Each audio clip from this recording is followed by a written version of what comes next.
So, nandito tayo ngayon guys sa Bika Manila at nandito ginaganap yung event natin, yung Buhay sa Cruise Ship Grand Meet and Greet 2018. Ngayon, may papakilala ako sa iyo. Ang members ng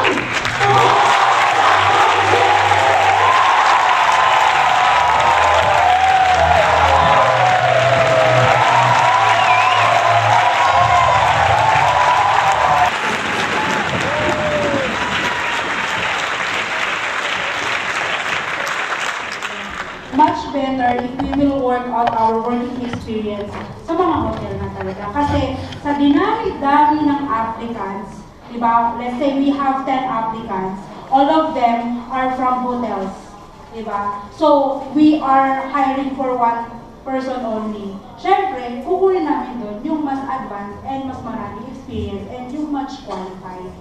So, possible ngayon, hindi pa kayo qualified, pero never say die, kumbaga, huwag forget na na-reject na or hindi pa pinalad at this time is titigil na, wala na, nagmukmuk na, lalong walang mangyayari. So, move on, move forward, and yan, apply to other, at hindi lang naman kasi like sa amin, hindi lang naman mag-isa si V-Ships na ina-applyan nyo, napakarami niyan. Kami, ako masasabi ko lang comment, kaming mga recruitment officers dito or HR people, hindi kami magkakaaway.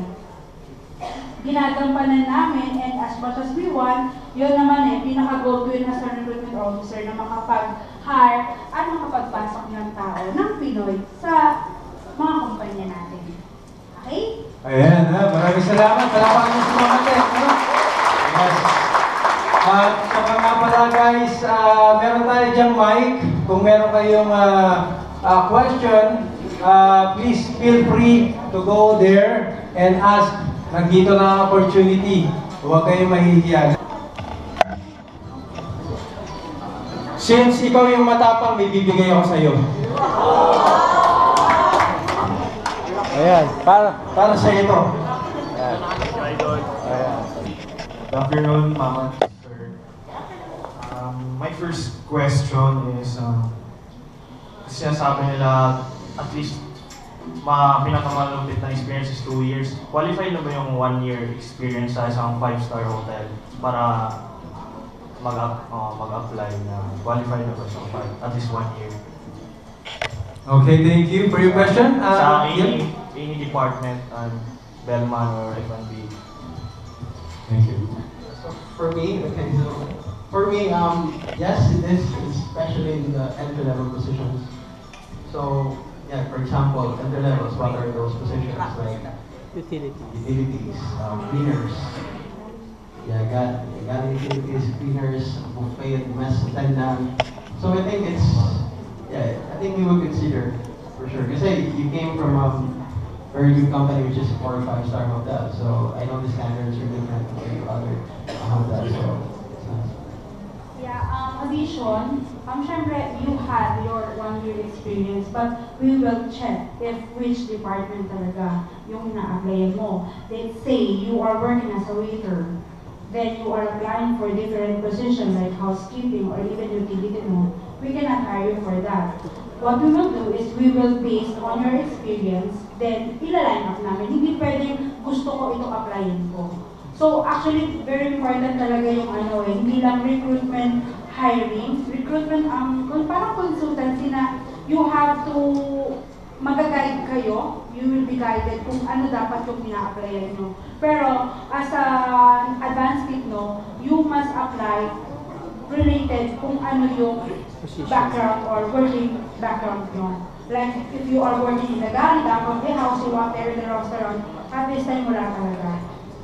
Possible doon if you are on board and then you got the chance with the cross-training. Okay? Sir, meron? Additional? For additional info or qualification of the applicants, yun nga, for 5-star hotel, actually, yung sinakyan ni Renel, which is 6 stars residentship, ang mga pasahero niyan is multi-millionaire. They don't accept any applicants that came from any 5-star hotel. Basta ang gusto lang nila is from Shangri-La. Kaya nga minsan nagpo-post ako doon, specifically from Shangri-La. At hindi sila tumatanggap ng 1 year lang. At least solid 3 years experience. ganun kataas ang qualification niya. Kaya pag nakapasok ka dun sa barko niya, you're so lucky. Oh, yeah. Pero meron naman kami mga principals na 1 year lang is enough. Ayun. Even less than a year na tumatanggap yung ibang principal namin. Yun. Depende talaga sa principal. Oo, it depends also on the principal. Okay. So, nagsasagot ba yung katanungan? Yes. Tim? Yes. Okay, palapakan natin si Neil at saka yung mga... Alright, maraming salamat. Sino pa ang susunod na magtatangka? Sino pa?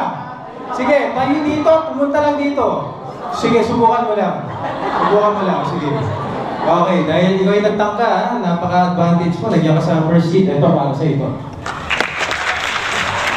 Ayan, ha? Alright, ha? Sige tayo na... Ah.